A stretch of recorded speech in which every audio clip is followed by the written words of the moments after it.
Hi friends, how are you? A very good morning to all of you. So today is 29th September. चलिए देखते हैं आज क्या था। एक एडिटोरियल पे था नीट एंड तमिलनाडु के बारे में। उससे पहले वाले पेजेस पे कुछ नहीं था, सब वो सिद्धू एंड ये ऑल चल रहा है। तो नीट एंड तमिलनाडु का हम लोगों ने 16 सितंबर को डिस्कस किया था। उससे ज़्यादा करने की जरूरत नहीं है, इतना डिटेलिंग में जाने की जरूरत नहीं है।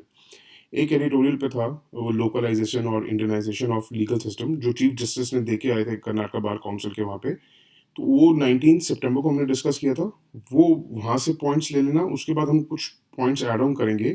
कहते हैं कि हिंदुस्तान में क्या है कि 40% ऑफ द केसेस जो है ना डिसाइड होते हैं आफ्टर 3 ईयर्स।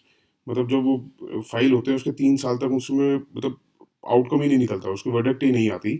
और कई हम कंट्रीज ऐसी देखते हैं जिसमें सिर्फ 1% of the cases are decided after 3 years. और कह रहे हैं कि अगर इंडिया जो है डिसाइसिवली और क्विकली एक्ट नहीं करेगा तो ये परसेंटेज बढ़ती ही रहेगी विद टाइम। कहते हैं रिच पावरफुल और जो गलत काम करने वाले हैं उनको पता है कि कैसे केसेस को एक्सपीडाइट किया जाता है कि जल्दी सॉल्व हो, या उनको डिले करना आता है। तो वो अपनी इच्छा के हिसाब से या तो उसको डिले कर देते हैं या एक्सपीडाइट कर देते हैं, जो कि बहुत गलत है।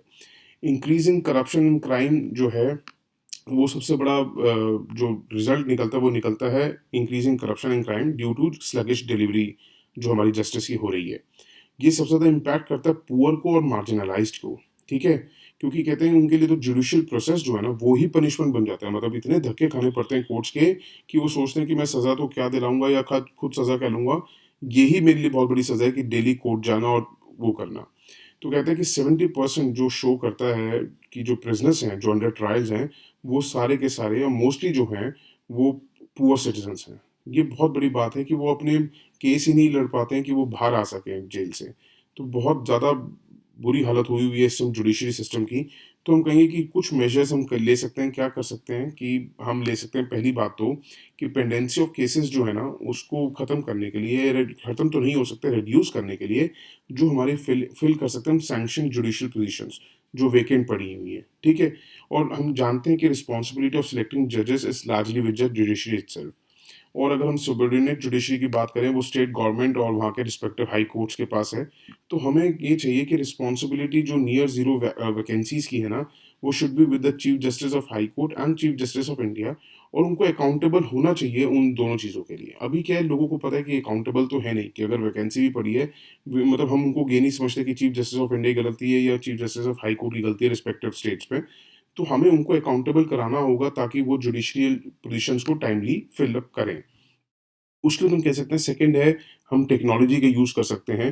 जैसे उसमें ई फाइलिंग ऑफ पिटिशंस को थोड़ा डिटेल में दे रखा था, एफिडेविट्स को, पेमेंट्स ऑफ फीस को इतना करने की ज़रूरत नहीं है, आपका लॉ का एग्ज़ाम नहीं है। हम सिर्फ थोड़ा-थोड़ा देंगे कि ई filing of petitions, affidavits, payment of fees, algorithm based computer listing होनी चाहिए। मतलब ये नहीं कि आज मेरे पास पैसा है तो मैं अपने हिसाब से अपने केस की लिस्टिंग कराऊँ। एल्गोरिदम बेस्ड होना चाहिए, रोस्टर, केस एलोकेशन, एजॉर्नमेंट्स, ये सब आजकल टाइम में हमें टेक्नोलॉजी के यूज़ से करना चाहिए। और all the courts in the country जो है this should switch to hybrid. उसमें क्या लिखा था, वर्ड लिखा था मस्ट। मस्ट नहीं होना चाहिए, यू शुड राइट शुड, और should switch to hybrid virtual mode, ताकि क्या है इमीडिएटली और डिस्पोजिंग ऑफ केसेस स्टार्ट हो सके। ठीक है, उससे क्या होगा कि जैसे अगर हमने कोविड-19 के क्राइसिस के टाइम पे भी देखा, अगर हम उसको कंटिन्यू कर सकें तो कईयों को बेनिफिट करेगा, क्योंकि क्या है जस्टिस ईज़ियर हो जाएगा फॉर द लिटिगेंट्स, उनकी कॉस्ट रिड्यूस हो जाएगी। क्योंकि कई ज़रूरी नहीं है कि आप ही के शहर में हो, कई बार दूसरे-दूसरे शहरों में भी जाना पड़ता है। और कई बार बड़े खर्चे होते हैं, बहुत हिडन एक्सपेंसेस होते हैं, जो हिडन एक्सपेंसेस हम लोग काउंट नहीं कर पाते, तो उससे रिड्यूस होगी वो कॉस्ट। और ये फेयर अपॉर्चुनिटी भी देगा यंग लॉयर्स को जो स्मॉल टाउन्स के हैं। वर्चुअली वो आ सकते हैं। कई बार होता है कि आप देखिए जो तमिलनाडु या साउथ के या नॉर्थ ईस्ट में रहते होंगे उनके लिए दिल्ली पहुँचना बड़ा मुश्किल है। तो उनके लिए भी बड़ा ईज़ी हो जाएगा कि अगर वो आ सकें, या यंग जो लॉयर्स हैं वो आ सकें। तो ये एक मैंने आपको सुप्रीम कोर्ट एग्ज़ाम्पल दी, ये हर एक कोर्ट के लिए एग्ज़ाम्पल है, ठीक है? तो ये आप लिखेंगे। उसके बाद एक पेज 10 पे था ज़ोजिला टनल के बारे में। ये 13 पॉइंट अभी तैयार नहीं हुई है, 2026 में तैयार होगी। 13 किलोमीटर, साढ़े 13 किलोमीटर लंबी है। अगर ये जब बन जाएगी उसके बाद देखेंगे, क्या पता और कोई चाइना बना ना दे। तो ये it will be Asia's longest by directional tunnel, ठीक है? और ऑल वेदर कनेक्टिविटी देगा। किस-किस के बीच में, ये याद रखिएगा, लद्दाख एंड श्रीनगर के बीच में है। और कौन-सी हाइट पे है, 11,578 फीट अबव सी लेवल। ये ही इम्पोर्टेंट है। इंटरनेशनल पेज पे अगर आप देख रहे होंगे वो प्रेस के बारे में जो बिडेन ने कहा था, वो अभी कुछ जानने की ज़रूरत नहीं है उसमें। या अफ़गानिस्तान कौन सी अपनी मोनार्की की कॉन्स्टिट्यूशन अडॉप्ट कर रहा है फॉर टाइम बीइंग, वो अभी कुछ करने की ज़रूरत नहीं है। अगर कुछ कंसोलिडेटेड आएगा, विल लेट यू नो, ठीक है? That's it for today. Thank you so much for listening and have a good day. Bye, take care, God bless you all.